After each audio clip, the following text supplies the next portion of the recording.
From the last video, you will recall that we assembled the unit cylinders we made into a 4 cylinders in line engine. Remember that we merely did a pattern replication. In Fusion 360, we could have done a 20-cylinder engine if we wanted by simply replicating those engines in line. What if we wanted a V-type engine? How do we go about that?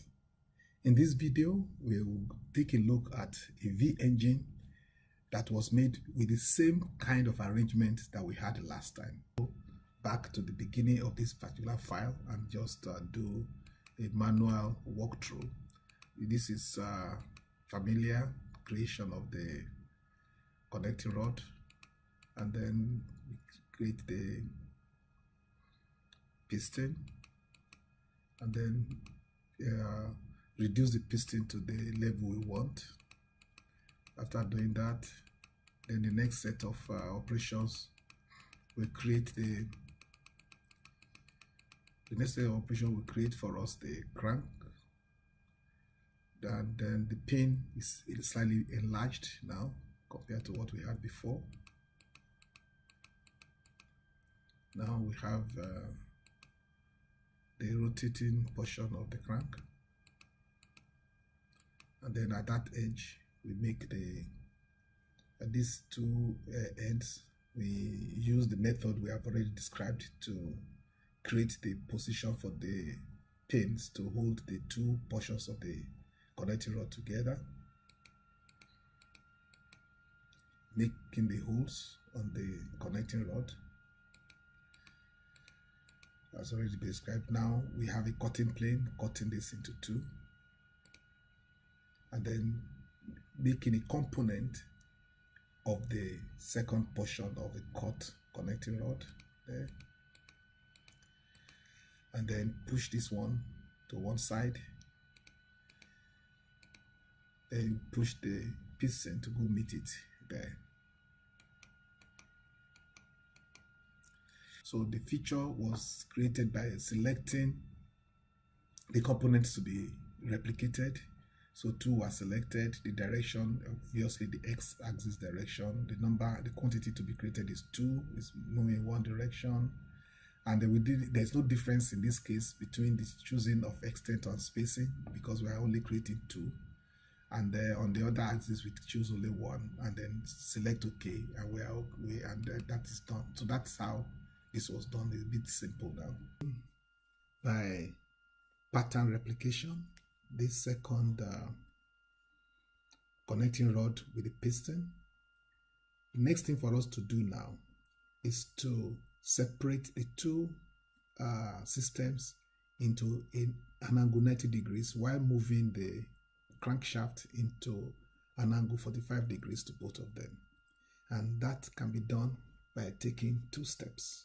The first step is to, first of all, make sure that all the necessary connections are made. First, we make sure that the two parts of the connecting rod are connected to each other. There is a rotational connection between the connecting rod and the pin on the crankshaft. Then the rotational connection between this pin and the connecting rod on this side. With all that in place, we are now able to rotate the crank through an angle 45 degrees. If you rotate the crank through an angle 45 degrees, we get this kind of position, and we can look at it from several angles. So everything is in place like this. We take a direct right look at it so that we can see how that looks in 2 dimensions. Now, having done that, the next thing to do is to move this system a further 45 degrees away down here, and to make sure the crank doesn't move, we might begin by taking the crank and grounding it. If we ground the crank, we'll be assured that it will not move in that motion. So we are going to do that. So we ground that crank, And then once we have pinned down the crank, we can now request that there is an extra motion in the crank is grounded here. So we want now to make an extra motion of an extra displacement of 45 degrees. So we have this two pistons that are now oriented to each other at 45 degrees.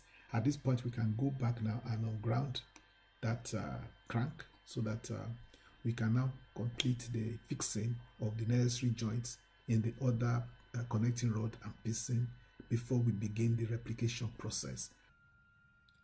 In the next few motions, we are just applying all the necessary joints, just like we did before.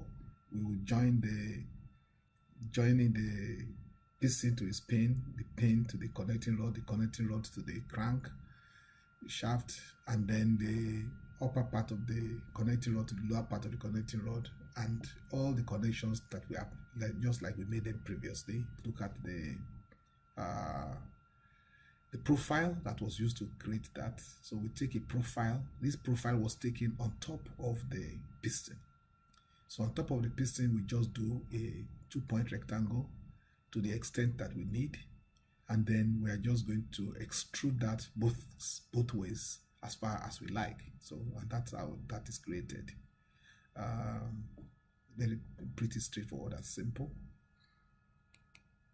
Now the opacity control of that opacity control is easily used. So if we can, the opacity control comes from we call this cylinder block, we call it engine right.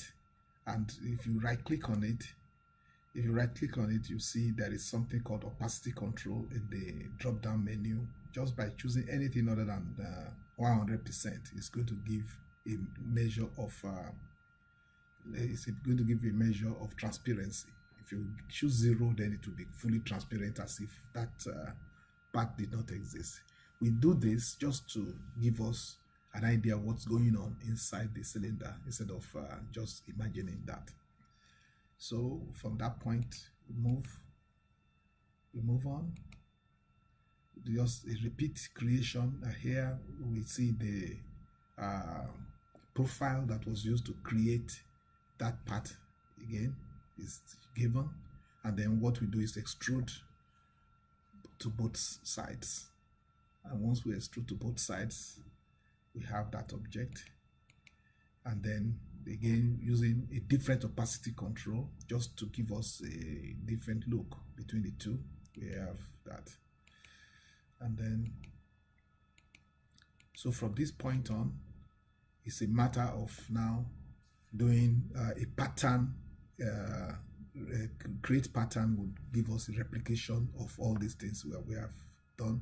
Remember that as a result of create pattern, some joints will be transferred, some joints will not be transferred. The joints that are transferred are the joints that are entirely contained within the components. Those joints that are not contained within components, we will have to manually apply them after the pattern creation. So once we apply those joints after the pattern creation, we will now just go to we are now basically all these steps are, apart from pattern creation, all these steps are the application of as built joints, just exactly in the same way as we have done in the previous example. And then by the time we do that and capture the positions, and we are happy with the positions we have captured, rotating the individual cranks to the place where we want them, we just decided to make this V8 engine in the simplest kind of firing by firing the V8 as if there are two sets of 4-cylinder engines, and using the 1342 firing order that we had for the single inline 4 engine. And at this point, we can just take a joint. We can just take a joint that is and let's do the animation again and see what's going on there. Animate model. Okay, by this time now, the entire model is animated, and we can just push this away and see the V8, and then just we can take several looks at it. We can look at it on the right, we can look at it from one front, we can look at it, we can take it, move it to the center so that we can look at it from the top and see how it looks like from the top.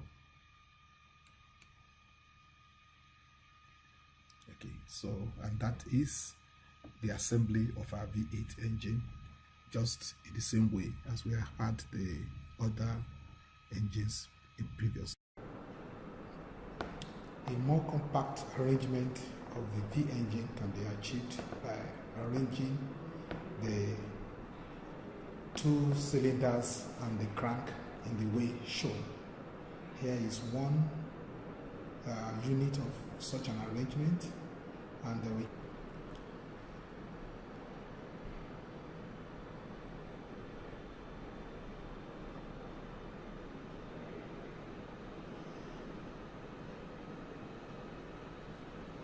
see it on the right from the top.